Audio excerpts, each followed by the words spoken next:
I always thought I knew the man I married. After 12 years, 2 kids, and 1 mortgage later, I thought I understood the way his mind worked. I knew he chewed pens when he was nervous, pretended to hate romantic comedies, but secretly loved them, and always double-checked that the front door was locked. But I didn't know he was the kind of man who would take my credit card to Europe for more than just himself.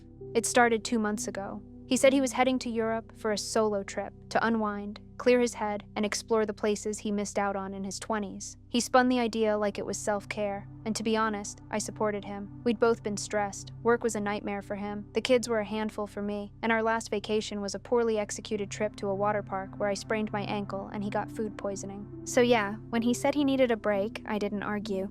"Take my card," I told him, pulling it from my purse and placing it in his palm. "Use it for emergencies, meals, or whatever. Just be safe." He smiled, kissed my forehead, and promised to update me every day. That lasted exactly 3 days. Then the check-ins slowed. The messages grew colder, shorter, one-word replies, vague photos of cathedrals and cafes that looked like they were pulled off Google. By day 7, I knew something was off. By day 10, I knew he was lying. On day 12, the bank called. "Hi, Mrs. Davenport," the man from fraud detection said. "We just wanted to verify a few charges. A luxury watch purchase in Geneva, 2 business-class train tickets from Paris to Milan, and an upscale couple's spa retreat in Lake Como." "Couples?" I said, my voice cracking. He paused. "Yes, ma'am. That's what it says in the booking notes." I ended the call with trembling fingers, heart pounding. I opened my laptop, logged into my bank app, and watched in horror as transaction after transaction scrolled across the screen like a sickening timeline of betrayal. Expensive dinners, yacht rentals, luxury boutique shopping.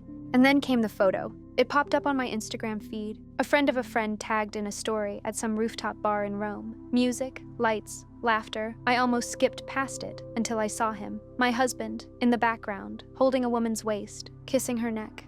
She wasn't me. Her hair was jet black, her dress red and skin tight. She looked like a magazine ad, and she was laughing at something he whispered in her ear, the same way I used to. I froze. My breath caught in my chest. For 5 full minutes, I stared at the screen in silence. Then I began to plan. I didn't scream. I didn't cry. Not yet.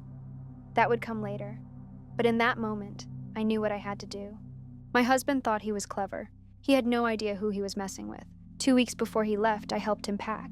"Take the gray blazer," I'd said. "It looks good on you." I even ironed his shirts, and while he was busy organizing his playlists for the flight, I was helping the kids with their homework. But behind my kindness was a woman who handled our finances, who ran a consulting business from home, and who had more control over our joint accounts than he realized. The card he took?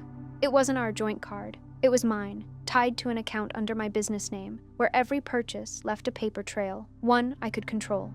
First, I contacted the bank. I told them my card had been stolen. I requested a freeze and a full statement. I flagged every single purchase he made since stepping foot in Europe. Then I filed a police report online and used that report to initiate a dispute process. Every dollar would be held, every purchase reversed, every vendor notified. Then I did something bolder. I messaged the woman. Yes, her, the woman in the photo. I found her through the tagged story. Her name was Lila, a travel influencer with 45,000 followers and a highlight reel full of Italy, croissants, and bathrobe selfies in 5-star hotels. "Hi, Lila," I wrote calmly. "I just wanted to let you know that the man you've been vacationing with in Europe is married. To me, with kids. And he's using my credit card to fund the entire affair.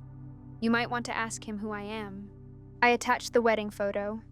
No reply. But I didn't need one, because a few hours later, I received a new Instagram story alert. Lila, crying, alone, in an airport. Caption: "Some men are truly the worst liars." I guess she got the message. Still, I wasn't done. When he finally called me, on day 15, his voice was calm, too calm. "Hey babe," he said.